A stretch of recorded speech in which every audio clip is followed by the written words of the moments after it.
Kind of going at breakneck speed here, so we apologize for that. We hope you're at least learning a little bit.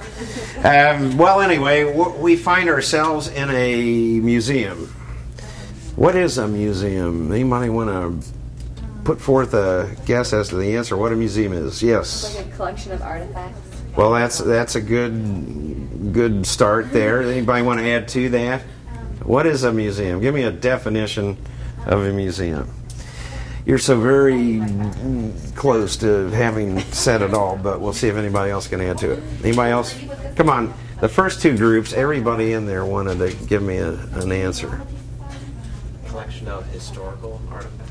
Well, that's pretty good. That's kind of what she said. Well, anyway, in the interest of time, I'll give you my answer. A museum is a place with an educational or aesthetic purpose which owns and utilizes tangible objects or material culture, which is what we're talking about, and cares for those objects and exhibits them to the public on a regular schedule. So that's, in a nutshell, what I was told a museum was once upon a time. Come on in here. What can we learn from looking at the things museums collect? Anybody want to? How people live. How people live. That's very good. Anybody else? What was in style? That's also very good. You've been looking around the room, haven't you? Both of you. Well, both those answers are right. What we can learn from the things museums collect, the objects of material culture in a museum, tell us a story that can be used as part of the historical record. So, in other words, if you would do a research paper, you would go probably to a library, you might go online and look up information, you might go look up public records at the courthouse or at the Ohio Historical Society or wherever you can find them.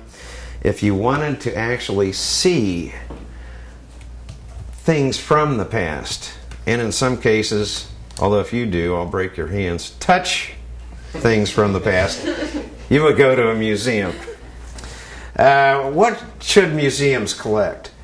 Before we answer that, let's just walk over here across the hallway. Well, before we walk across the hallway, let me explain a little bit about that, because you did come up with some good answers by just looking around this room. This room is full of furniture and decorative arts. Now, using your good judgment and your sense of history, what time period would you say the material culture from this room that you see in this room, what time period would that represent? Late 1800s, early 1900s? Anybody else want to guess? Earlier or later than what she just said? Early 1800s. Maybe just a little earlier, maybe say 1830s to maybe right up to the time of the American Civil War in the 1860s. And, okay, so we established the time frame for these artifacts or this material culture. What socioeconomic group would you say would have been represented by the material that you see in this room? Very Wealthy. Poor people? No. Super rich? Or say what we would call maybe upper middle class by today's standard? I think super. No. Super rich? The super rich of that time period. Yeah. Okay.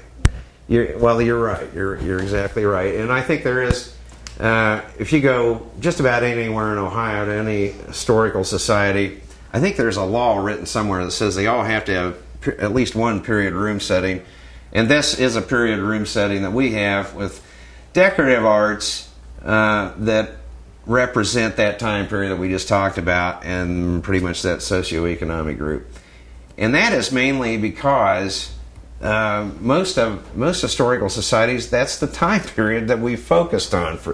We haven't, a lot of us haven't begun to focus on even the 20th century yet. We still think of history as taking place back in the 1900s, and that's not true. I mean, today we are trying to collect items from the 20th century, even maybe up to the end of the 20th century. And also, museums tend to have things that were owned by people of means rather than everyday people. And that's because everyday people use the things that they own. They don't just toss them out or discard them for more up-to-date furnishings. And so therefore, a lot of those things were worn out and just simply weren't available, or the museum itself didn't consider those things worthy of collecting in the past. Today we do. We would love to collect things that are the things of everyday people. Back then, guess what? In a lot of cases that stuff's gone because it just wasn't considered important. Okay, let's go across the hallway. What should museums collect? Does anybody want to? It's kind of a